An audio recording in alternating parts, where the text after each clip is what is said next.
I remember one tour in Europe specifically where I would stay up all night and then go to bed at something stupid. It was a winter tour. So when I went to bed, it was still dark, and then I'd miss all the daytime and wake up again and it would be dark again. So I didn't even see sunshine for like 2 weeks. What? You ask the hard questions, don't you? Come on, man. Hello, this is Ben Bruce from Asking Alexandria.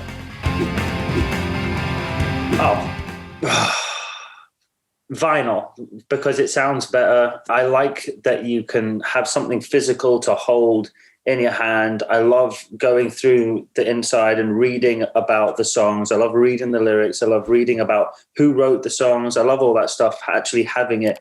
And it feels like something tangible. You're holding something in your hand that you can pass down to your kids from generations. And, you know, one day I'm not going to be here and my kids are going to have these vinyls to hold about, oh, these are my dad's favorite bands. This is what my dad listened to. Whereas digital, it's more convenient, but it feels less personal. Crowd surfing, definitely. I'm scared of mosh pits. I'm not very strong. Sometimes if we're at like a show and we're playing with a band I like, I'll watch them from side stage, and sometimes it'll just overcome me. I'll be overcome with energy and I'll just run and jump off the stage and crowd surf. It's quite a good time. I've done it a few times in Asking Alexandria sets too. So I can't remember exactly when the last time it was, but I don't think it was that long ago. Now streaming. It used to be movie theater, but I've got too many kids for that now. Try taking 3 children under the age of 6 to a movie theater, and you ain't getting to watch the movie. So I'm gonna have to pick streaming. The last show we binged was. Well, we love binging like the Hell's Kitchens and the MasterChef shows, but the last like actual TV show is a show called This Is Us. We're waiting for the final season's coming out next year, so we're super bummed about that. But This Is Us is normally our like binge show. Reading books. I don't really play video games. I haven't really read a book in a long time either, if I'm honest, which sounds terrible, but I definitely would read a book and do read books far more often than I play video games. I can't remember the last time I played a video game. I can't do it. I can't sit there and it's like, it kills me.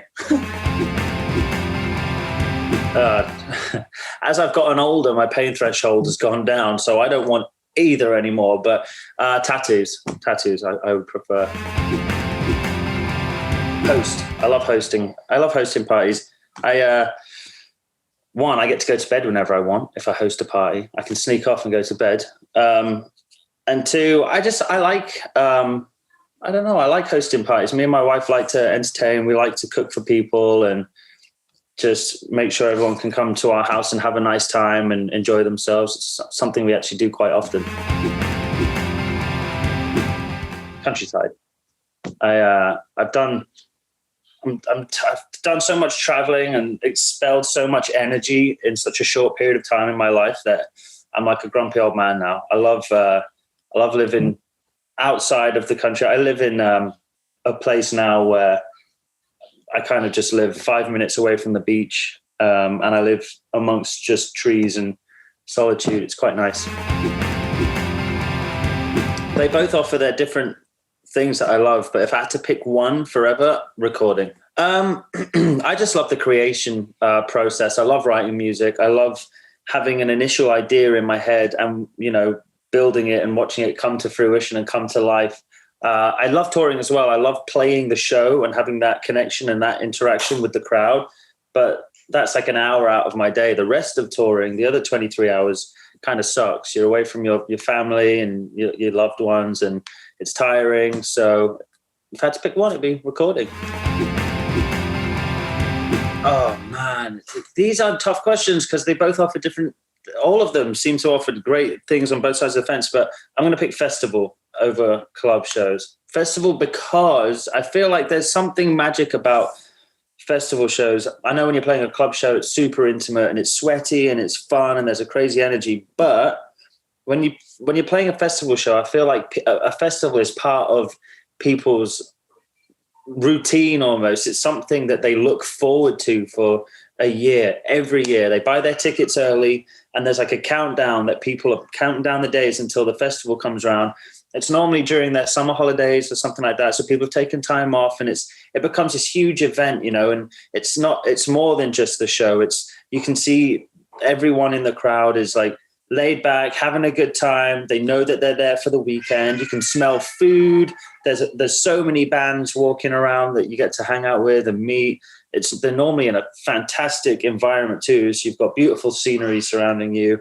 There's just something magic about a festival. I love, can't get enough of it.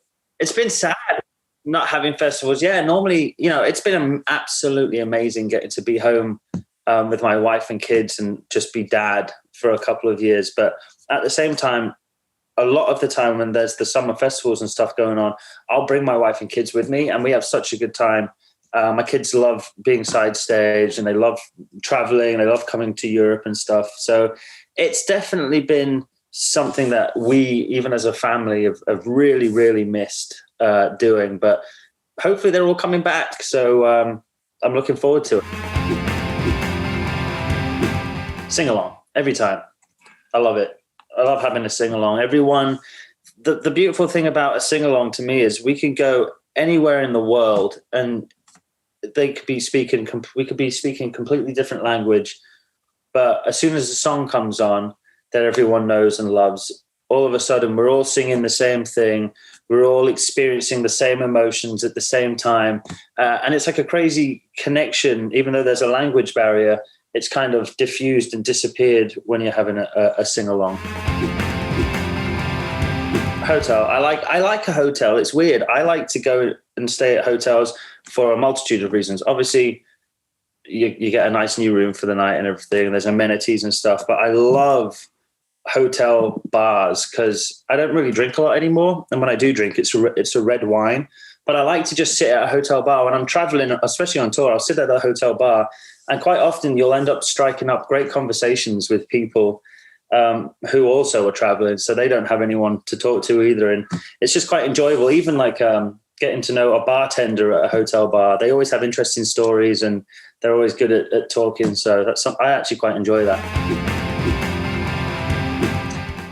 I fucking hate social media. I don't like any of it. I feel like it takes up so much of people's time. And this is where I know I'm starting to show my age, because I think back to when I was a kid and there was no social media. I didn't even have a phone until I was like 14 or something like that. And you used to just go and ride your bike, and you used to go swimming in the pond, and you used to know where your friends were by all the bikes outside people's houses and stuff. And I feel like social media has kind of taken that away from people. Everyone's sort of super focused on their phones and their computers instead of being focused on living their life and enjoying their life. Relive life or living forever? That's a tough one. I don't want to live forever, because then you're watching everyone around you that you care about and love die. And if you relive life, do you know that you're reliving life, or are you just starting over? Oh, that would suck too, because I feel like I would spend that life trying to find my wife and kids again. So that's a tough one. I feel like I wouldn't want to live forever, so I'd have to do relive life. All right, let's live. I'll relive life, and you can erase my memory. Yeah. Clean singing for me. I just think it's, there's far more versatility to it. I'm not partial to a cheeky scream when it's necessary, and when it's there, it can be really, really impactful. But clean singing lends itself to multiple genres across, from rock and metal to blues and jazz and hip hop, and there's just a lot more that you could do with a vocal melody as opposed to an aggressive screamed vocal passage, I think. Speakers. I hate headphones, which is so weird. Everyone I know loves headphones. They like the clarity and everything you get from a headphone, but for me, it just feels like it's too close to my brain. Like I can't process it. I like to feel the air between me and the music. I feel like it hits me harder. It's louder. When it's right here in my head, I feel like I'm missing space. I don't know. It's super strange, but speakers all day long. Skip a meal. I always end up skipping meals anyway. I rarely eat lunch because I'm normally doing working or playing music or playing with the kids. I always end up missing lunch. I know my wife gets super mad at me. She's like, "You need to eat more." I'm like, "I forgot." Morning. I used to be a night guy, and then, like I said, I've got kids running around, so I'm definitely. My kids go to bed at 7:30, and more often than not, I'm in bed by 8:30 and asleep by 10. So I wake up pretty early. I wake up at like 6 a.m. And I like that now. Now that I'm older, I like to wake up super early and get my day started. I like to see the sunshine and go for a walk in the morning and all that boring stuff. Coffee. I look forward to coffee. I go to bed and I'm like, "Ooh, I get coffee in the morning." Oh yeah, absolutely. I'd stay up all night and then sleep all day. It's terrible. It feels like when I look back at it now, I'm like, oh, what a terrible waste of life that was. I remember one tour in Europe specifically where I would stay up all night and then go to bed at something stupid. It was a winter tour. So when I went to bed, it was still dark, and then I'd miss all the daytime and wake up again and it would be dark again. So I didn't even see sunshine for like 2 weeks. Terrible.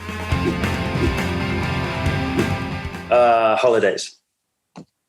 I don't really get weekends in my line of work. If I'm on tour, there's no weekends, and holidays, to me, they sort of symbolize and represent a time for family to gather and get together and reconnect. For instance, Christmas, I'll never tour, and I never have toured at Christmas time. I always take Christmas off so that I can reconnect to my mom and my dad and my sister and my stepdad and the kids and my wife. And so, yeah, holidays are important, I feel like. I think living alone, I'm happy in my own company too. You know, obviously having roommates is fun, but then people end up. I live in a tour bus filled with people for a lot of my life, and people have different habits. Some people are cleaner than others. Some people are messier than others. Some people like it cold. Some like it hot. It's hard to just be comfortable when you're living with roommates and trying to make everyone happy. So I'd rather just live alone, and I'd stay in this room and just play guitar all day.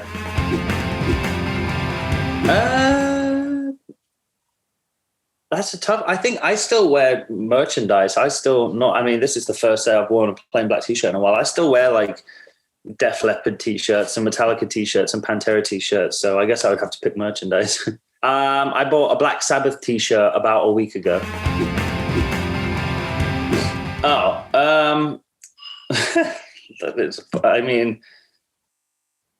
If I say making music, I'm going to upset my wife. And if I say making love, I'm going to upset my band members. So I think, yeah, why can't you do both? Not at the same time. Might be tricky. I'm somewhere in the middle, actually, funny enough. I try not to spend it on stupid, just things that don't mean anything to me, but I do like to spend it on things that are worthwhile, that are going to make memories. So I do like to spend money on vacations and trips with my wife and kids, because to me it's time to bond and connect as a family. It's memories that are created. But you know, at the same time, as I'm getting older and my kids are getting older, you also got to think, okay, well, I'm trying to prepare for their future too, to some degree. So a little bit of both. When I was younger, it used to be more, I don't care, I'll spend money if I want to spend money, but priorities kind of shift and change.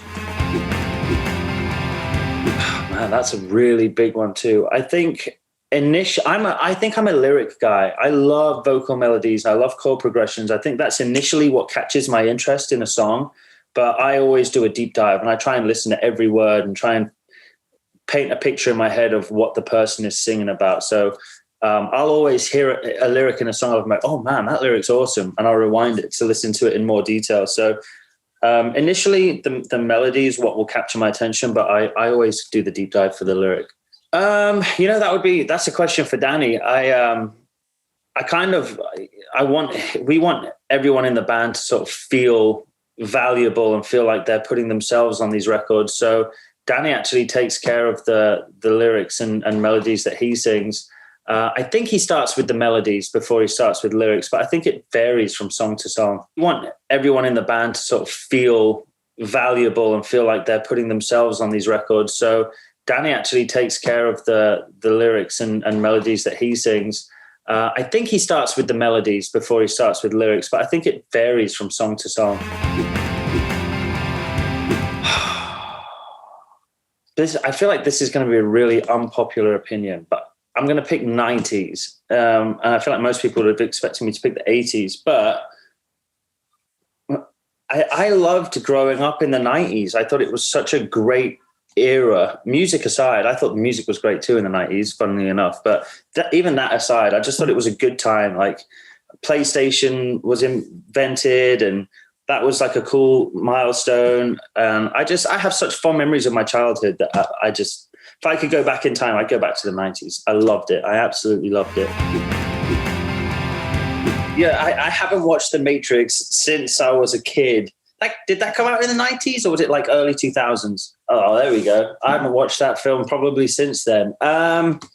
Which one was the red pill and which one was the blue pill, or do I not get to know? Ah, man, I picked red pill because I'd be curious. I'd want to know.